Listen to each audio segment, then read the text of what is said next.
It's the Joel Shit Show, featuring Joel Shit. Hi, welcome to the Joel Shit Show. I'm your host, Joel Shit. Yesterday had lots of shit happen. First of all, I took my car in because my cruise control only works when it's warm outside or in the car, and the ignition switch, or that coal column, needs to be replaced because I have lots of keychains, and after 10 years of lots of keychains, it needs to be broken. But $340 to fix that, it's worth 10 cents a day to me to have all those keychains, so it's worth it to me.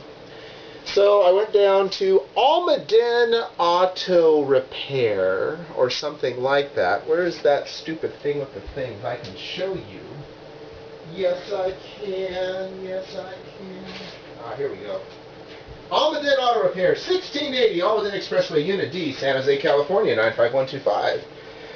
Call 408-292-1260. 292 used to be the South Bay radio prefix. That's 575. For radio stations, when you would call in, because they had special things so the phone lines would not get overloaded. I got an oil change for $22, and cruise control ignition switch, yes. And brake fluid and power steering fluid are dirty. Yes, they will fix that. So anyway, Almaden Auto Repair gets one thumb up from me. The other thumb is busy right now from playing volleyball Thursday. I didn't talk about playing volleyball Thursday in yesterday's episode. I forgot. Really wasn't that much to talk about, though. So anyway, car's done, and I'm working, and I get a lot of work done. I have a lot of work to do next week. It's like you think, oh, it's a short week because I got Thursday and Friday off. No, it means you have a whole week's worth of work crammed into 3 days. It's not the same thing. So, what are you going to do? So then that all happened, and then I got on Caltrain to go to San Francisco because I was going to catch a show at Slim's. I was going to see, I got more visual aids, just like Christopher Reeve, Sioux City Kid, Hot Toddies, and Ricarda Montara something something. No, there's 4 acts. That's right, there were 4 acts. Sioux City Kid must have been added at the last minute. I didn't know about them. But, so I missed the 3rd and the 4th band. So I saw the last 2 songs of Sioux City Kid, and I don't know whether they're ska. They might be ska. I'll find out when I listen to the rest of this. But they're a local band, and they gave me a CD, and I'm going to give it to KSU at the music meeting tomorrow if I go. Otherwise, I'll give it to them at the music meeting on December 4th. 5th, because there will not be a music meeting on the 28th because it is Thanksgiving weekend. I don't know that they have figured that out yet, but I know. But hooray for that. That'll get into the rotation. Good local stuff.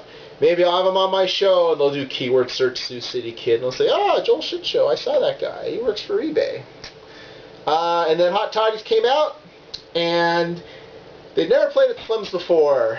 And I was wearing my Kirby Grips t-shirt, and I saw the Kirby Grips when they played at Slim's the one time they did. And it was the same thing.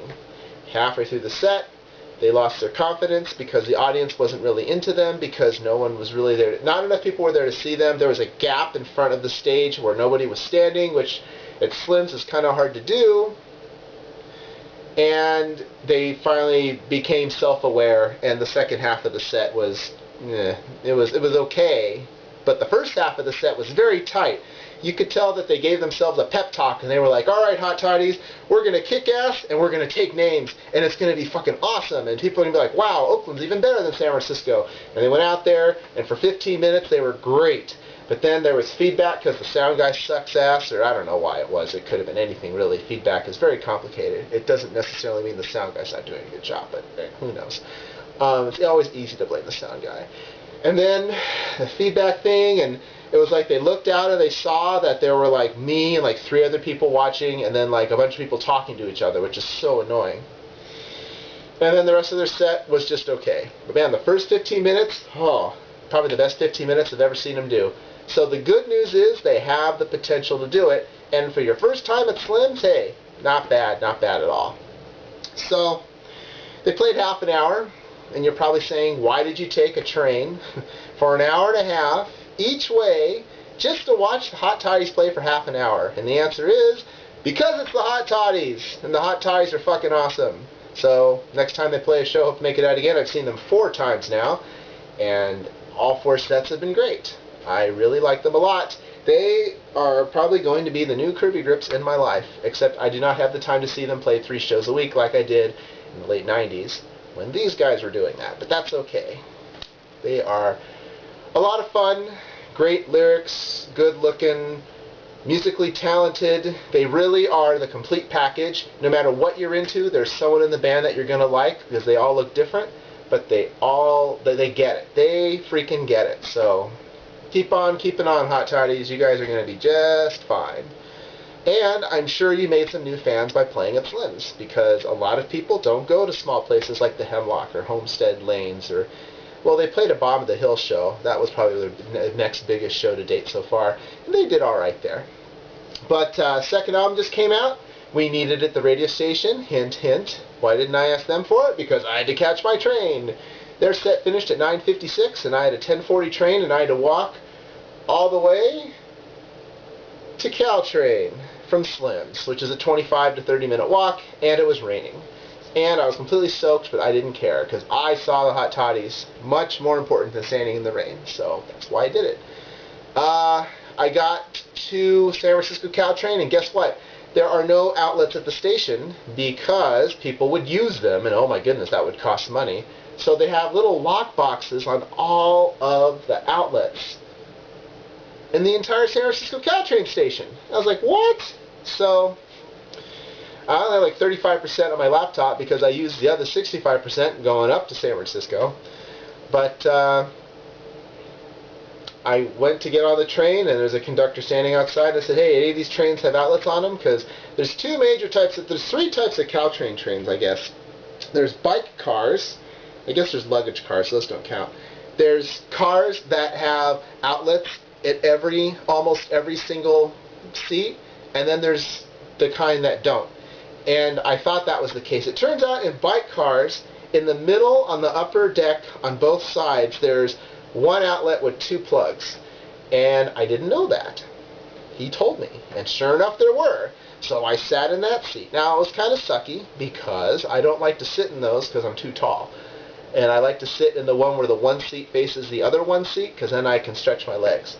But it was more important that I had internet access and power, because my battery was going to die. So I sat in the cramped seat, ate my Subway sandwich that I haven't told you about yet, and I had internet. So I got to the station about 15 minutes early. I just didn't want to take a chance of getting lost, because I'd never walked to Caltrain from Slim's before this way. I'd gone down Folsom to 4th before, but if you look on a map, it's not the optimal way to go. You should take 11th to Division to Townsend, and then you're there. It's faster. But I'd never done it before, and I was worried I'd get lost. I didn't. So I had extra time to kill. I was like, I could have stayed and spoken with Hot Toddies again. I haven't seen the Hot Toddies in like 6 months, and I talked to them before, and now the new album's out. I could get it for the radio station. Well. Maybe someone will keyword search this and tell them. If that's not passive-aggressive, I don't know what is. But if I did know what is, I would only hint about it. So, there's a Subway at San Francisco Caltrain, and it's open until 11 o'clock on Fridays. And so I was like, I got 15 minutes. I'll get a $5 footlong. I have this sign up. Basically it said, we do not participate in the different promotions that all the Subway ads on TV tell you about, but we do have 5 delicious subs for $5. And they did. So I forgot which one I got. But I got a sandwich. I got a footlong for $5. And I used my Subway gift card, and life was grand. The gift card and the frequent player card, that's a casino word, the rewards card are the same card. So you hand it to them, and they go, are you using points, or is it a gift card? And I was like, it's a gift card. So now I have $4.04 left on it, so I can get a 9-inch sandwich now for free. The other 3 inches I'll have to pay for. But, anyway, it rained the whole way home, and then the storm passed through right when I was in the city. So the whole night, just one thing after another. That's all the time we have today. Visit us on the web, joelshitshow.com. Email joel@joelshitshow.com.